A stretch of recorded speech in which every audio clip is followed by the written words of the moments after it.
بسم اللہ الرحمن الرحیم۔ سامعین مکرم، آج ہم جس موضوع پر بات کرنے جا رہے ہیں، آج کا جو ہمارا موضوع ہے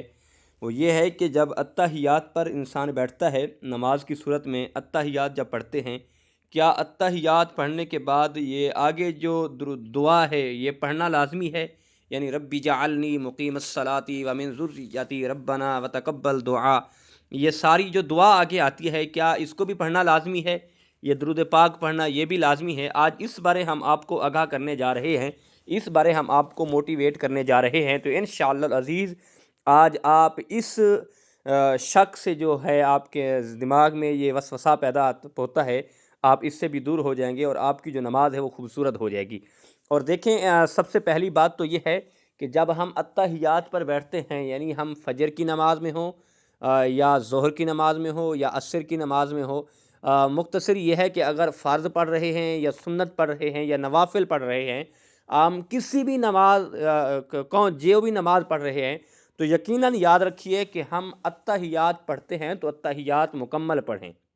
کیونکہ اگر ہم اسے کم پڑھتے ہیں، یعنی درود پاک نہیں پڑھتے یا آگے دعا نہیں پڑھتے، تو اس لحاظ سے تو ہماری نماز تو ہو جائے گی لیکن یہ خلاف سنت ہے، یہ کملی والے آقا علیہ الصلاۃ والسلام کی سنت مبارکہ ہے، یعنی ہم سنت کی خلاف ورزی کر رہے ہیں تو ہمارے ثواب میں کمی ہو جائے گی۔ تو لہٰذا ہمیں چاہیے ہم اتحیات مکمل پڑھیں اور آگے درود پاک بھی پڑھیں اور آگے دعا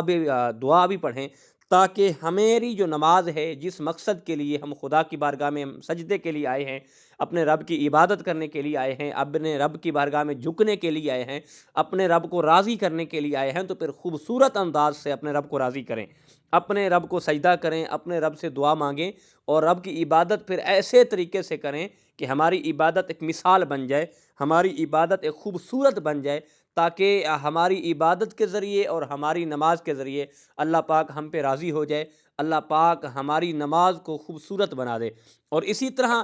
سوال پوچھا جاتا ہے کہ فجر کی نماز میں اگر انسان اکیلا نماز پڑھ رہا ہے تو کیا گویا اس میں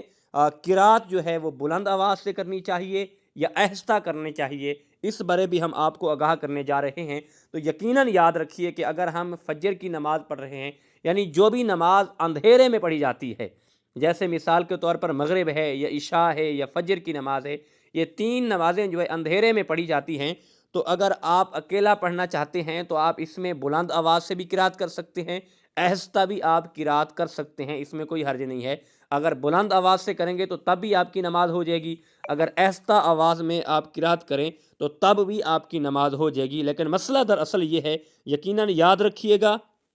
جو دن کی نمازیں ہیں، مثال کے طور پر ظہر ہے یا عصر ہے، ان نمازوں میں ہم آہستہ ہی تلاوت کریں گے، آہستہ ہی قرات کریں گے، اور عورت کے لیے، خواتین کے لیے یہ لازم ہے وہ ہر نماز میں آہستہ ہی قرات کریں، وہ بلند آواز میں قرات نہ کریں، کیونکہ چاہے وہ اندھیرے والی نمازیں پڑھ رہی ہیں، چاہے وہ دن والی نمازیں پڑھ رہی ہیں، وہ ان کے لیے یہی حکم ہے کہ ان کی آواز بالکل اونچی نہ ہو اور خاموشی کے ساتھ اپنے دل کے اندر قرات کر کے اپنی نماز مکمل کریں۔ یہ تھا آج کا ہمارا ٹاپک اور آج کا ہمارا موضوع۔ اللہ پاک ہمیں نماز پڑھنے کی اور اللہ ہمیں دین سمجھنے کی، اللہ ہمیں یہ نماز سیکھنے کی بھی توفیق عطا فرمائے۔ بہت سے لوگ ایسے ہیں جو شرماتے ہیں اور نماز کے مسائل نہیں سیکھتے، تو اللہ انہیں نماز سیکھنے کی اور